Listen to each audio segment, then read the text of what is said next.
emergency. That is the word European leaders are using, not consultation, not coordination, but emergency.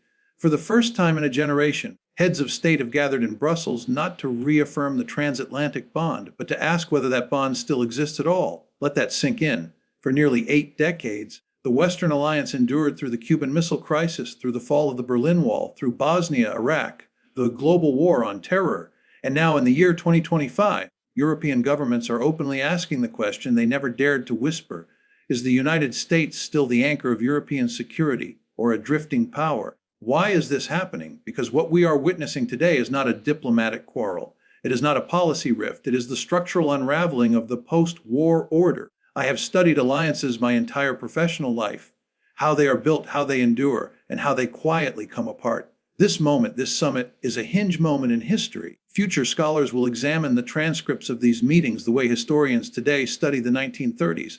Across European capitals, the language is changing. Germany is no longer debating whether to pursue autonomy. It is discussing how fast. France is accelerating defense integration outside the NATO framework. Poland, the unwavering champion of American leadership, is suddenly diversifying its security bets.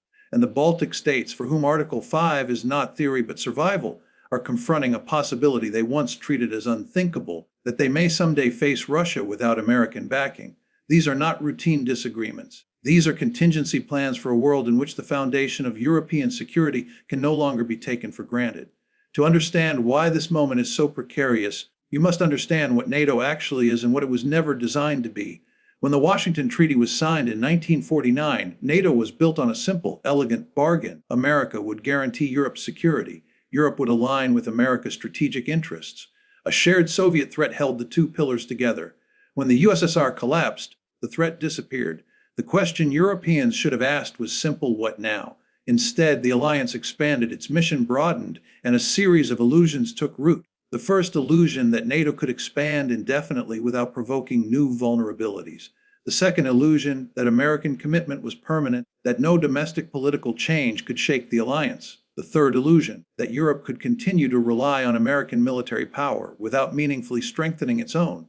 All three illusions are now collapsing at the same time. Over the past month, Washington's unilateral decisions, tariffs on allies, ambiguous signals on Ukraine, inconsistent statements about Article 5, have caused something no adversary could achieve: a crisis of confidence inside the alliance itself. When European leaders learn of major American policy shifts, not through secure channels, not through ambassadors, but through social media posts, the message is unmistakable. You are not partners, you are bystanders. The leaders sitting around that Brussels table represent 75 years of accumulated trust. Germany seeking reassurance it no longer receives. France pushing for independence it once resisted. Poland demanding clarity that Washington does not provide. The Baltic states fighting for a guarantee that feels more fragile each day.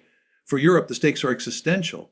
Without American deterrence, the continent faces a brutal choice: accommodate Russian power or rebuild militaries on a scale unseen since the mid-20th century. For the United States, the question is different. Does the alliance still serve American interests, or has it become an expensive legacy obligation? This is not simply a shift in policy. This is a shift in structure. Alliances decay not with a single dramatic event, but with a slow accumulation of doubts: a tariff here, a unilateral announcement there, a statement that seems trivial but interpreted abroad as a signal of abandonment. Individually, none of these things would unravel the alliance. Collectively, they corrode it from within. Europe is no longer asking whether the United States will defend it. Europe is planning for a scenario in which it won't. Meanwhile, a single power watches with quiet, patient satisfaction: Russia. Moscow long understood what Western leaders ignored: it does not need to defeat NATO militarily. It only needs NATO to doubt itself. And every sign of American inconsistency is a strategic gift to the Kremlin. What happens next? Expect a rapid acceleration of European defense integration. Expect new regional coalitions. Expect bilateral pacts outside the NATO framework. Expect the question once unthinkable: what comes after the American-led order? To move from academic papers to official policy documents. Because alliances are not families. They do not endure out of love or nostalgia. They endure because interests align and commitments are reliable. When reliability fades, alliances crumble, slowly at first, then suddenly. The emergency summit signals that the slow phase is ending. What comes next will define the shape of the international system for the rest of this century. The new baseline assumption: while the Western alliance fractures, one actor watches with strategic satisfaction: Russia. Moscow has pursued division between America and Europe for decades, not through military confrontation alone, through patient exploitation of contradictions within the Western alliance. Consider Russia's strategic patience. When NATO expanded eastward, Russia did not have the power to prevent it. Instead, it rebuilt military capabilities. It created energy dependencies. It developed information warfare capabilities, and it watched for moments of Western division. The asymmetric advantage is now clear. Russia's strategic goal is not to defeat NATO militarily. It is to make NATO irrelevant politically. If European nations no longer trust American commitment, the alliance's deterrent value collapses. Regardless of military capabilities on paper, the rational calculation from Moscow's perspective, every American signal of unreliability pushes European nations toward accommodation with Russia. Every doubt about Article 5 strengthens Russian leverage. Every allied disagreement creates space for Russian diplomacy. Time is Russia's weapon. The longer Western alliance unity erodes, the stronger Russia's position becomes. Without firing a single additional shot, Moscow is not causing NATO's crisis. It is simply waiting for NATO to weaken itself. So where does this leave us in the next 12 months? Expect acceleration of European defense initiatives. Germany will increase military spending. France will push harder for European strategic autonomy.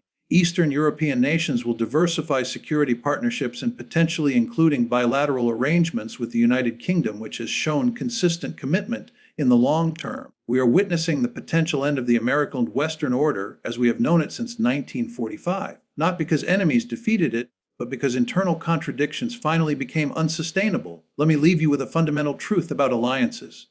Alliances are not marriages. They are not based on permanent emotional bonds. They are based on shared interests and mutual reliability. When reliability is questioned, alliances begin to die slowly at first, then all at once. The emergency NATO summit is the slow phase becoming visible. The question is no longer whether America will lead the Western alliance. That question is being answered in Brussels now. And the answer is increasingly the question is what replaces 75 years of American order, and that question has no comfortable answer. The alliance that won the Cold War is questioning its own future, and that future is being decided without American input because American input can no longer. The administration seems to believe that European nations have no alternatives, that they must accept American leadership regardless of how they are treated. This assumption is being tested in Brussels, and the results should worry Washington. Europe is not asking whether America will remain committed. Europe is planning for American unreliability.